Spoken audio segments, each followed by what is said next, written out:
here with Yarn at Play Crochet. So I'm going to do an in-depth yarn review today for you of Mandala from Lion Brand. Now this is just the regular Mandala. This is not one of the other varieties that they have. This is the standard original Mandala yarn. The label is an older label on this one, but it is still the same yarn. So give you some stats on this here. This comes in 5.3 ounce skeins or 150 grams. You get 590 yards in a skein or 540 meters, so a good amount of yardage. It is a 3 lightweight. They recommend a 3.75 millimeter needle or a 5 millimeter hook, and it is 100% acrylic, machine washable and dryable. And I am going to test that claim in a little bit. And then this colorway is Valkyrie, if you are interested in that. Now I did this test in a few different ways. I wanted to see how the gradient change was, because a lot of people really like Mandala for the gradient change. And I wanted to see how it washed up, if it really was machine washable and dryable, how it worked up, all of that good stuff. So let's start with this here. This is the gradient change. Now I worked this up on my Addy knitting machine just to give a sample of what that gradient change looks like. And the gradient changes are very slow. I mean, there's definite blocks of color, but like this space right here, this is probably, I'd say 60 to 70 rows. Down here you can see this is a little bit more of a subtle color change. And then once you get through the greens, you have that hard purple color change. Now ultimately all your color changes, even these ones down here that were a little bit more faded, I could still see the hard color change line on this. But when you're working it up, it is still nice to kind of see how those colors fade into each other. This isn't an ombre yarn, it's definitely a striped yarn, but those stripes are nice and long. And if you were working this up, it would make for nice big blocks of color. Now I crocheted my end closed here, and I just started crocheting here on the end so I can show you how this works up in crochet. Now I am not a huge fan in general of 3 DK weight yarns, so a little bit biased there. Let me put my camera down a little bit closer here so you can see a little better. I'm not the biggest fan of lightweight 3s, but I do use them. Mandala being one that I've used in the past. It works up really nice. I don't have any issues with how this works up at all. It is a skinny 3 weight in my opinion. It doesn't have a lot to it. I mean, it's not a 2. It's definitely not a 2, but it's on the slimmer side for a 3 weight, I would say. But I feel like that's pretty well known about Mandala overall.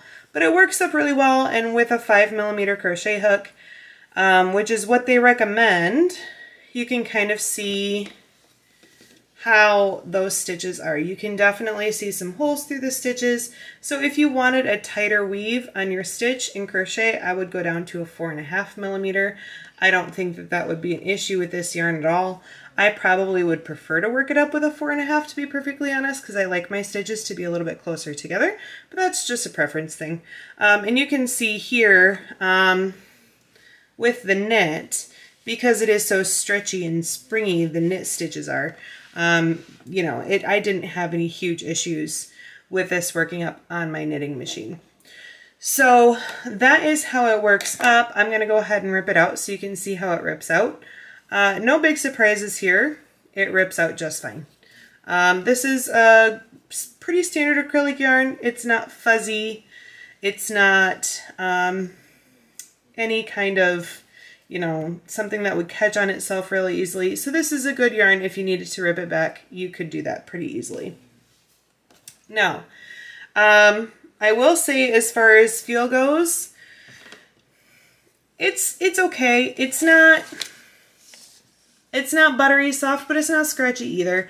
I'd say it's kind of middle of the road. It's definitely not something that I would feel and go, oh, that's scratchy. But when it's worked up, I feel like, at least when it's worked up in crochet, I feel it has a bit of a scratch to it. Not significant, but I'm just picky. And so I can feel a little bit of a scratch. Like my daughter, she has sensitivity issues, and I worked some of this up and I said, feel this. I said, rub this on your arm. How does this feel? I said, does this feel nice? And she said, it's itchy. So, I mean, but she has sensitivity issues, so she's going to be hypersensitive. But at the same time, you know, that's something to consider. It's definitely soft. I would say that it's soft, but it's not butter soft. So just keep that in mind. She's the kind of person that really only likes really buttery soft yarns. So she's kind of the one that I go for a sensitivity test. Now with the knit, I will say that it works up softer as knit than it does as crochet. Like, I would not think that this was any kind of scratchiness to this if I was just feeling it knitted up. But for some reason, when it's crocheted up, I feel just a smidge of scratchiness there. Like I said, it's super subtle, and I'm being really picky, but I would say that it is there. So let me show you how it worked up as an amigurumi ball. Now, this being such a skinny yarn, it did take quite a bit of increasing to even get just this small little ball. But it worked up great. I mean, there's nothing wrong with how this worked up. I was happy with this little ball once it was all finished up. And the only thing I will say is because those color changes are so long, depending on what you're doing, unless you are doing a ton of stitches, this would be something that you would only get one solid color out of. Now, I don't know if you can see that, but there was some color variation as I was working this up. That's not dirt smudges or anything. That's the actual yarn. So I don't know why it was like that when I was working it up. But there were some color variations in the yarn as I was working it up. So something to keep in mind. I don't find it to be a huge issue. I'm not sure I'd use it for amigurumi though, because if that's an issue, my project's going to look a little splotchy, which is not what I'm going for.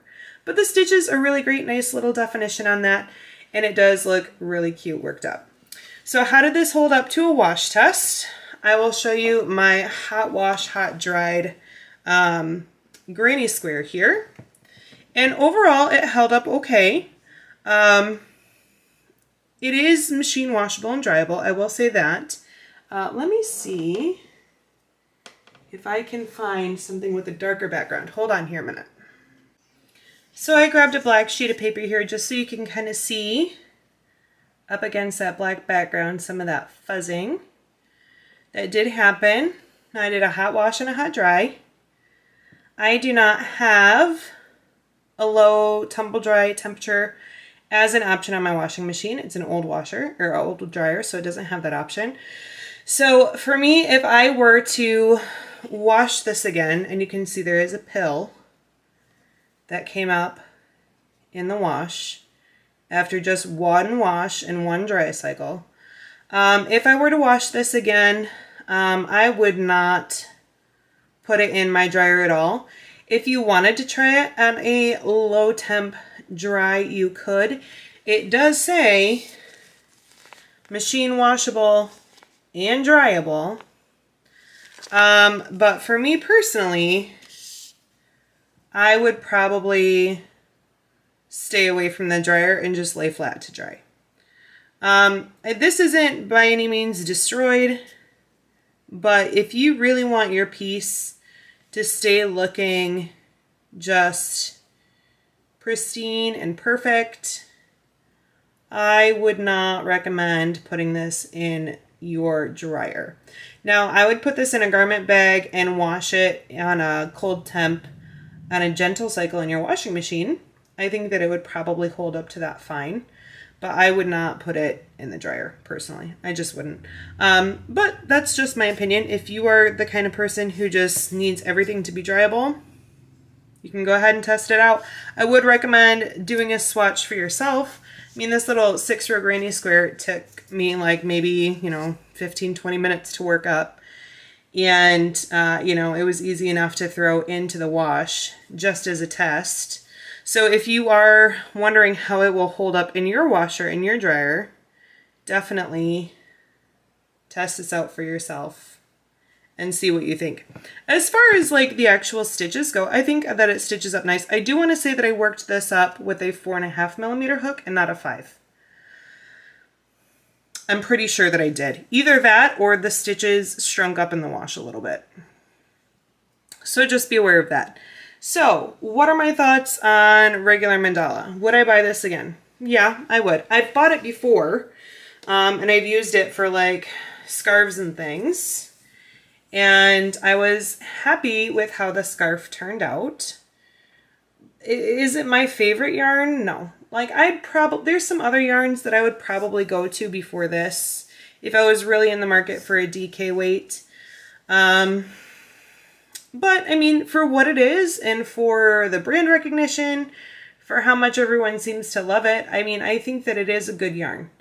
I don't think that it quite lives up to the hype that it has, but I don't think that there's anything actually wrong with this yarn at all. So that is my review of Lion Brand Mandala yarn. What do you think? Have you tried mandala before? Did you love it? Did you hate it? And what did you think of it? Let me know in the comments below. And I am curious to know what your thoughts are on this, because this is a really well-loved, well-recognized yarn.